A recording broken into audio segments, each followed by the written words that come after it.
Good afternoon, good morning. It's Mark Johnson from Loyalty360. Hope everyone's happy, safe, and well. Want to welcome you back to another edition of our Leaders in Customer Loyalty series. In this series, we have the privilege of speaking with the leaders in the customer channel and brand loyalty space about what they are seeing in the industry.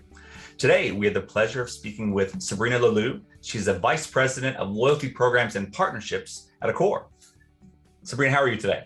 I'm great. How are you? I'm doing well, thank you.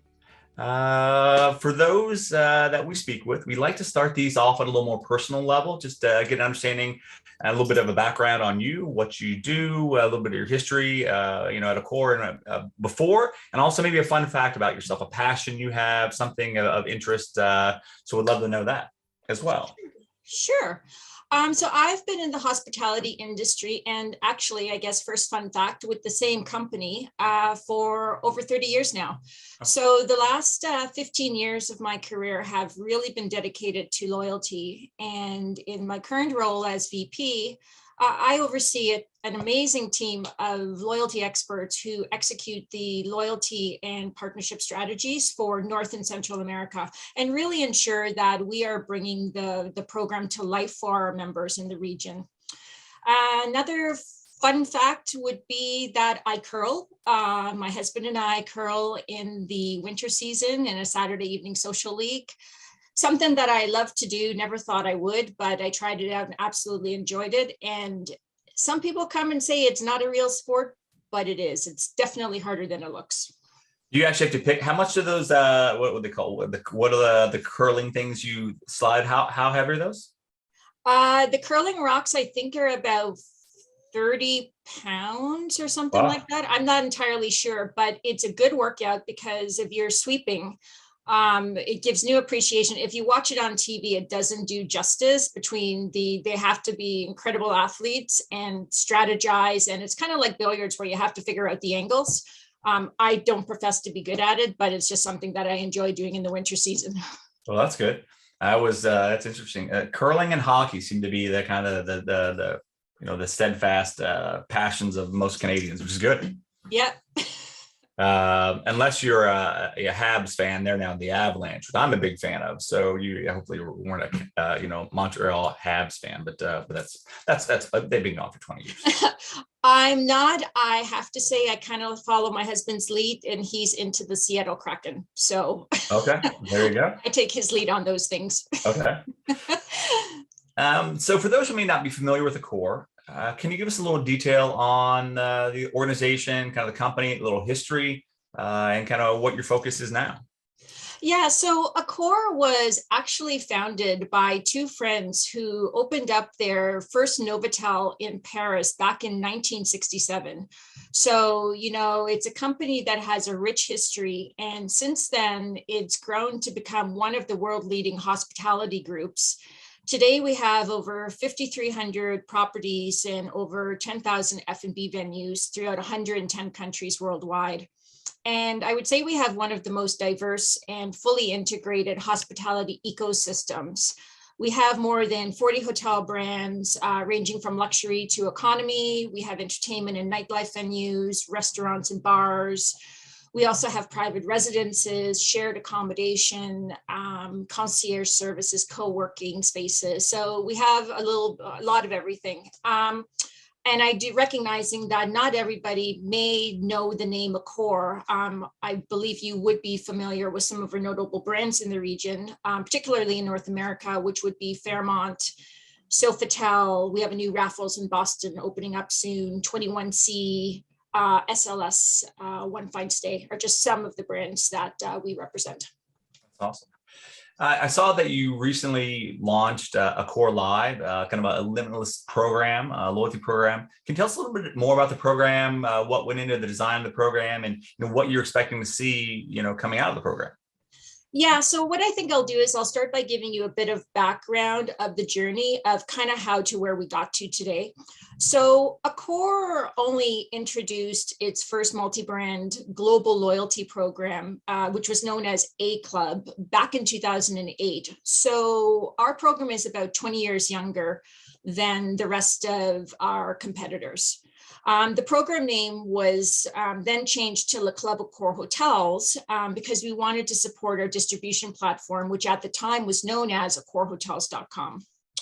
So at the time, Le Club was a very traditional, transactional, points-based program. And at that time was in approximately 27 hotels across 13 brands in 92 countries. So in 2016, to strengthen their luxury portfolio, Accor acquired FRHI. And with that came the Fairmont, the Raffles, and the Swissôtel brands. And at that time, each of these brands had their own brand-specific loyalty programs, which were centered around recognition and personalization and did not offer points. So these three individual recognition programs and their members were integrated into Le Club back in July 2018. Now, anyone who has been part of a loyalty program integration understands all the complexities involved in such an undertaking. And I have to say that being one of the integration team leads was probably one of the most challenging and rewarding parts of my career. And it's not something that happens every day. So it's, it's a unique opportunity. So while this was all happening, work had already started to revamp Le Club. Our chairman had this vision of augmented hospitality and really wanted Accor to be more than just a hospitality group, but this broad ecosystem of brands and business solutions. And the link that would be tying everything together would be the loyalty program. So we took that as an opportunity to revamp the program. So we introduced a new premium status, we offered richer benefits, we offered more partnerships, and developed a new digital app that would connect it all together. And at the same time, we made the decision to merge our distribution platform and our loyalty programs together because they were actually two separate entities up until then. So when we launched Accor Live Limitless in December 2019, it really signified a transformation from a traditional points-based loyalty program that focused on transactions to a lifestyle loyalty program, which really focused on the guest. So all is no longer just about recognizing members when they're staying with us, but it's about offering the rewards, the services, and the experiences across this entire ecosystem that we've created to bring value to our members. So no matter where they are in the world or what they're doing every day. So today we have, the program expands over 4,100 hotels across 37 brands, is in 110 different countries. So that's kind of how all the evolution of where we got to from a loyalty perspective. Okay, there's a big push to kind of simplify programs, right? So it sounds like that you did a lot of listening. Your chairman had a vision for the program. You put that into place. How did you involve the customer in kind of redoing the program? Because there are a number of brands right now, or there's this push to creating simplicity, but also creating a greater sense of engagement through kind of relevance. And how did you look at that? So, I mean, we had on the FRHI side, we had done a lot of research as we were looking to bring the three loyalty programs together into one loyalty program. So we had the research that was on our side. And because of the work that was being started with there was research on the Accor side as well. So we had a lot of rich information that we could take as we were looking to develop this new program. Okay. One of the topics that we see a lot of interest in is emotional loyalty. We meet on that fairly frequently, brands, and obviously Accor is a member of Loyalty360, which we definitely appreciate. Emotional loyalty, very important, but it's somewhat challenging to define emotional loyalty. How do you find emotional loyalty, and how do you intend to build and grow that with the new customer loyalty program? Yeah, so to me, emotional loyalty is really about creating a greater bond and a stronger relationship with the customer. And we can do that throughout our interactions with them, using the data that we have and the preferences that they provide us, and which allow us to create these meaningful and personalized experiences. And we can do that throughout their entire journey with us. It doesn't have to be at a moment in time or at a particular touch point. And I find that people tend to be more willing to engage with brands and share personal information if they trust the brand and see the value and benefit in how that information is being used. So, all believes that everyone is unique and on their own individual journey. So we continually look to personalize and recognize our members throughout their journey with us. And it's really integral to everything that we do. Okay, excellent. Partnerships are a big area of opportunity and a kind of growing interest for marketers as well. With privacy kind of regulations, it can vary state to state, region to region, country to country. When you look at partnerships, how do you at Accor kind of approach partnerships, and how do you make them work? Because there can be a great struggle to get them to work in a manner that's advantageous for both brands. And do you have any partnerships in your new program? And if so, how do you plan to feature them? Yeah, so we already have 90 partners across multiple sectors that are participating in all worldwide. And what really anchors all in our members' everyday lives are the partnerships and the experiences that we bring that go well beyond the stay. Before revamping the program, I talked about the research, and one of the things we asked our customers was, what are you most passionate about? Not surprisingly, dining came in first, music and entertainment came in second, and sports came in third. So our initial strategic partnerships were aligned with those passions. So we had IMG, which curates food festivals and gives you access to renowned chefs, AEG, which is our arenas and gives us ticketing access, and Paris Saint-Germain, which is the professional soccer team that we are a principal partner with and jersey sponsor for. So, and we actually just released a new partnership with Fever, which expands our ticketing access and allows members the ability to access events and experiences, whether they're in their local city and just feel like going out for the evening, or whether they're traveling someplace. So our ambition is really not only to introduce new partnerships, particularly around mobility and financial services and experiences, but also to expand existing partnerships, as we've done with some of our airline partners and the cross reward programs that we've introduced. And it's really about creating value to our members and the ability to engage with them again on a deeper level in a more meaningful way on a day-to-day basis. And, if you find value in something, you tend to engage with it more. And I think that, as a hotel company and with our hotels and brands, our hotels and brands have tremendous partnerships, which allow us to extend some of these money can't buy experiences to our members. Right. So, ticketing access to highly coveted events such as the Tony Awards, New Year's Eve in Times Square, and most recently, the Critics' Choice Awards that were at Fairmont Century Plaza. So we're always looking for that's sort of the lens that we approach partnerships with. Okay. When you look at customers, they're definitely changing. They were changed before COVID. The travel hospitality industry was impacted pretty significantly internationally, and obviously managing that from a region to region area can be challenging. So customers are changing. What are you seeing with regard to how customers changed maybe before COVID, how they're changing now, and how are you adapting to that? Yeah. So. Timing is everything. When we launched All, it was 3 months before the pandemic. So a bit unfortunate timing from that perspective. But what was interesting was that one of the new benefits that we introduced was Limitless Dining, which gave members the opportunity to earn rewards points when they're having a drink or a meal in one of our hotels, even if they're not staying with us. And we never would have known at the time just how meaningful to members that this benefit would have become with all the travel restrictions that were in place.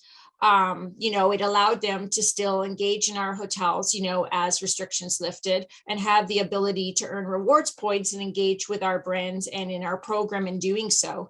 And it's been tremendously successful. And we've actually expanded that to include Limitless Golf in North America. So members can earn rewards points going to one of our golf courses without even needing to stay with us. So, as far as communicating and how we engaged with our members, one of the ways that we chose to stay connected with our members early on in the pandemic, when no one could travel, was by providing them with these virtual experiences that were curated by our hotel so that they could enjoy them from home. So everything from cooking classes with our renowned chefs to mini yoga sessions and health and wellness tips from our spa experts. We also partnered with Fever Original Candlelight Series to bring members access to a virtual concert. So I think that these were incredibly well received, and I think really appreciated with members. It was like we had an understanding of what they were going through, and we were giving them access to do something from and enjoy from home. Okay, great. Do you think these changes are here to stay, kind of from a customer perspective? I definitely do.